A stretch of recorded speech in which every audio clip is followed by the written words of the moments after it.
Hey guys, did you know women aren't a sexual object?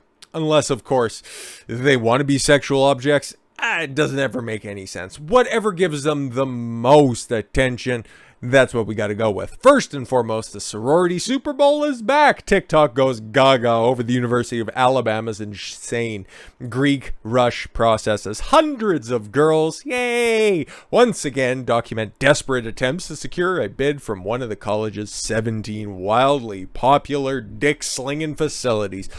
Sorority houses. Sorry, my mistake. I got a little bit ahead of myself, but obviously that's exactly what they are.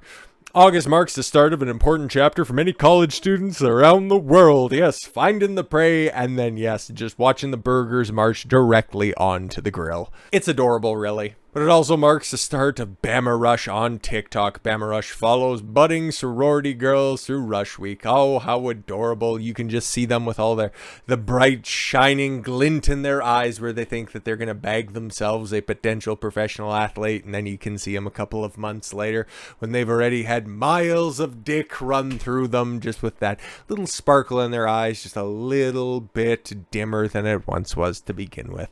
You'll love to see it. The whole carousel just spins anew every August. Last summer, the University of Alabama's recruitment process blew up on TikTok after budding sorority girls documented everything having to do with Rush Week. Well, not quite everything. Even TikTok has terms of service. From what they wore each day of Rush to the best and worst aspects of bid day.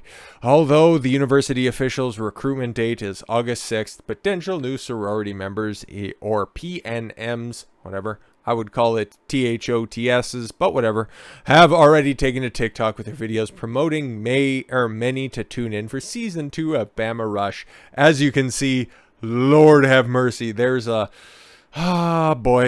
a bunch of girls wandering around there with a bunch of simpy boyfriends probably sitting back at home thinking that I got a good one. Oh, she's just joining a sorority for the networking opportunities. Sure thing, pal. Oh, ain't it great? I'm sure that they're all going to go there and get really high in demand degrees and not anything stupid like a Bachelor of Arts degree or some sort of fucking fine arts degree. I'm sure, yeah, I know it'll be very important what they're doing. And again, they're all just individuals, right?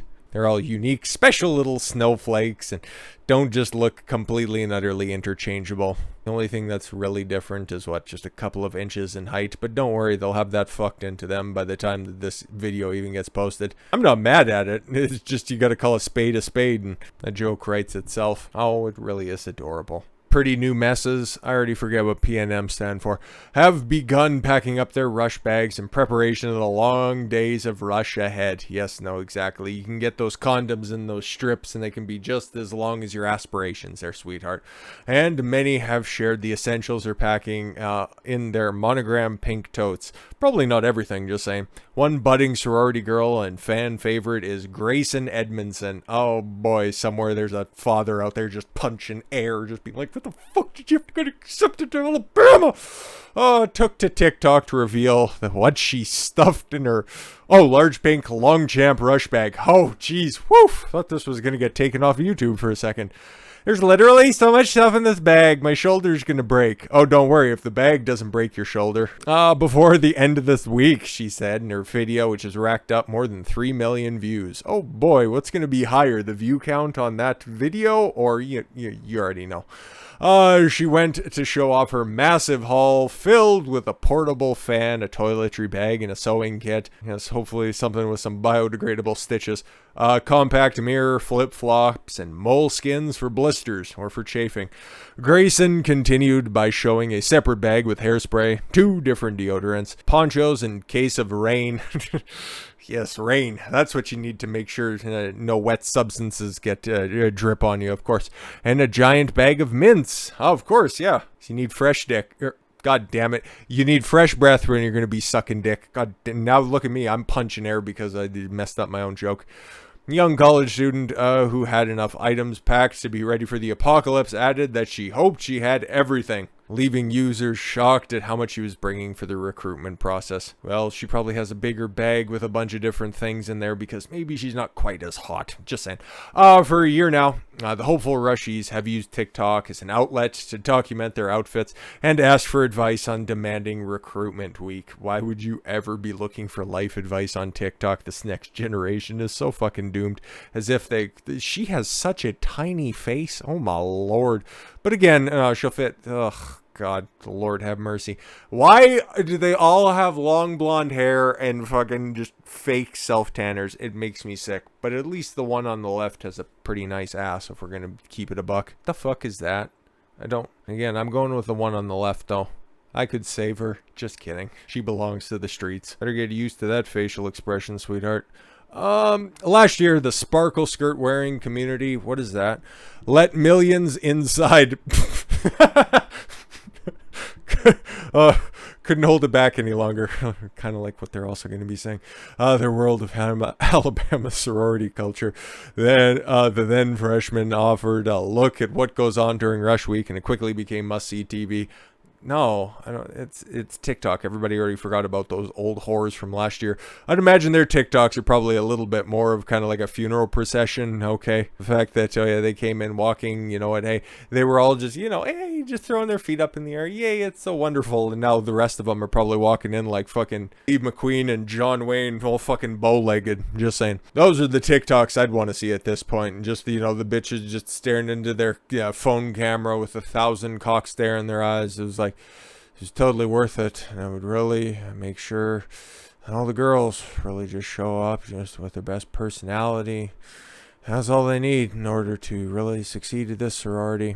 Anyways, but yeah, whenever girls need to get attention, there's always one altruism.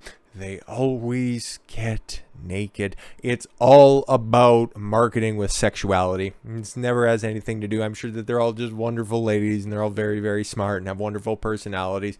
It doesn't fucking matter at the end of the day. Okay, you're trying to be the hottest bitch in the fucking most exclusive club and you'll do whatever it takes to get there. And like I said at the beginning, most of them are just going to graduate with fucking worthless degrees and they're just going to have a boatload of student debt at the end of it, and then they're just going to hop on the cock carousel and just ride that motherfucker until it breaks and just be another fucking failure in a long history of feminism. Or hey, you know what? Hey, maybe some of these girls will just keep it together, okay? Maybe they'll find a way to bag a winner or something like that on college campus. I wouldn't hold my breath. Sure, most of them will, but then they'd also get their noses plugged at the same time. Maybe eventually when they get back home, there's going to be a job waiting for them. I'd love this. I love this posting right here. Bar blasted for sexist job ad, seeking servers with double D breasts.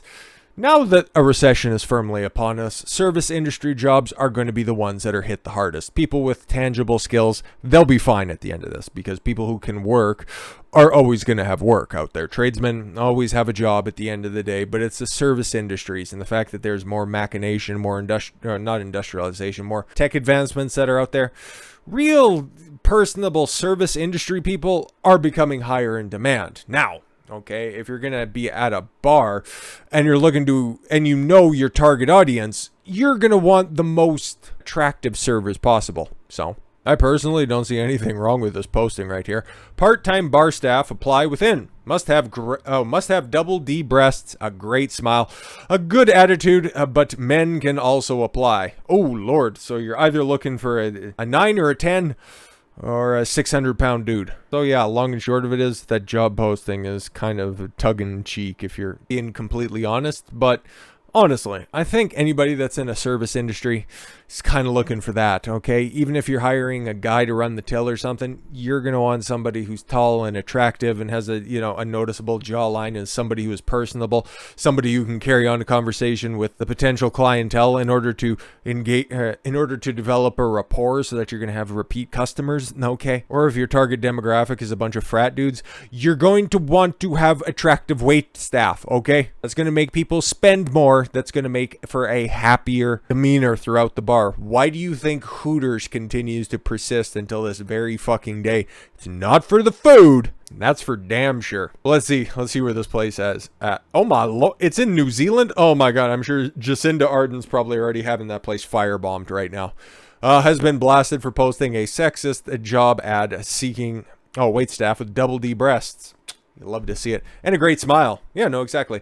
But did you also miss the final line that's on there that says, oh yeah, and men can also apply? So again, how sexist is it? Oh, okay, cool. Well, if it's all women who are complaining, maybe it is sexist because women can't read. The advertisement has printed out and placed in the window Stumper's Bar and Cafe and Hokatita. What? Some fucking place out there. Before it was spotted by a passerby who posted a photo on the flyer on Twitter. Oh, it was some white knight simp. Wanted. Part-time bar staff apply within. I should throw on the New Zealand accent for this one. But again, this is just kind of my standards for a potential girlfriend. Must have double D breasts, a great smile, and a good attitude. Just not the last part. Not gay. I like girls. But men can also apply. The ad appears to have been written as a joke, but many social media pundits, yes, the fucking troglodytes that permeate Twitter, have taken it as, oh my god, it's so sexist, including a white knight simp who wouldn't even know what to do with a pair of double D tits if they were put in front of him, other than just shiver, shake, and cum in his pants. I honestly cannot believe somebody would be brave enough to put out an advert like that. Really sets the scene for the culture would be like, I imagine. What, a fun, happy place with big titty girls? Yeah, it sounds like a horrific place. Other Twitter users were in agreement, with one bluntly stating, well, I'm too fat to really do anything about it. Oh, I'm sorry. I'd rather gouge my own eyes out with a rusty spoon than work anywhere that has an ad like that. Well, trust me, you wouldn't be hired in that place. Another critic chimed in. Sorry. Not only illegal, but a clear indication you will be harassed daily. What's illegal about that? It's not sexist at all. It's saying that men and women can apply for this part-time job, that they would just, like these things. And so would most of society, because again, ugly people, for as much as they like to champion themselves on Twitter, the general population like attractive people. Yeah, no, they give them more deference in society. They think that they're more trustworthy off rip. There's plenty of studies to back this stuff up, okay? Attractive people have a certain amount of privilege, okay? That's pretty easy to get that too. You just need to go to the gym and not be a disgusting fat ass with a terrible personality. It's pretty simple. But again, that's hard work for a lot of these people. It's just easier to complain on Twitter. However, not everybody was outraged by the ad.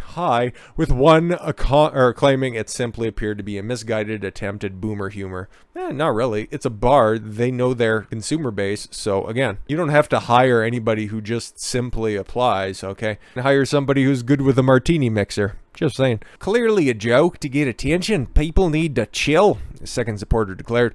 According to New Zealand publication Stuff. Oh, is that like FHM? Because those used to be around forever. FHM and what was the... Maxim. That was the other one. Stuff used to be around there as well. Okay.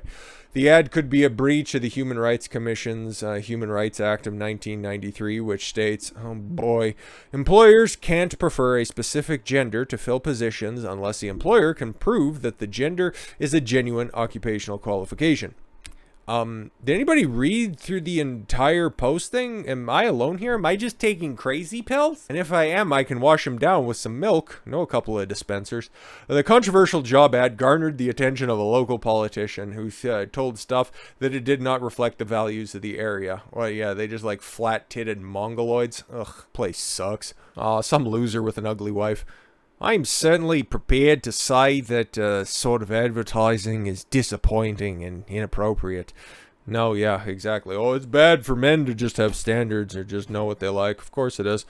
I'm very surprised. It's not a good look, and hopefully they got rid of it. Yeah, so and once they take down that posting, I'm going to go home and I'm going to fuck my wife. I mean, goat.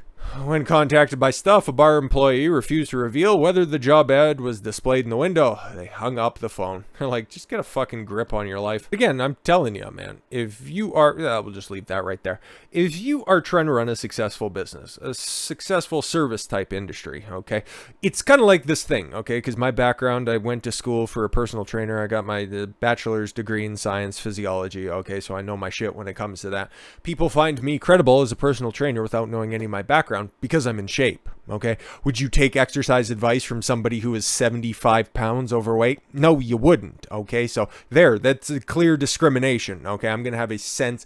And because, and then even if they do learn my background, that I trained myself down from 400-ish pounds to what I am today, a shade over 200, I have a proven track record on the books. So that's going to help me out with my practice. And then everybody probably has their favorite place. If you drink coffee or something, you have your favorite local coffee shop. It could be a chain. It could be just a one-off, a little mom and pop shop that's in your place. Okay. But you probably go to that place based on the service that's there. Somebody who's bright and shiny first thing in the morning, nice and happy and personable. Or like the Hooters example I gave earlier in the video, you go there to take a look. These are decisions made by successful companies, okay? You want personable people working at your location. You want knowledgeable people working in the places that require the knowledge to be there. There's nothing wrong with wanting attractive people to work at your place. I would, in fact, prefer it. It's just people don't like honesty at the end of the day. So it's funny. It's funny. You compare and contrast this story where you're being paid for being attractive. You're being awarded for being attractive. And again, it's going to be at a bar. Okay. It's a part-time position,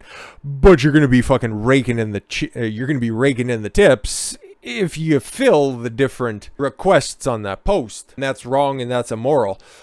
But then you can, once again, just go through and you can be like one of these fucking ditzy broads, okay, and put their tits on TikTok, and then, then you'll have fucking supportive posts like, where is this shit? Best time of the year, my Super Bowl. You guys are my favorite characters this season. Oh my god, girly. I wonder which cult I can pay to have friends. That's a fucking black pill doomer right there if I've ever seen one. You can have it one way, but you can't have it another.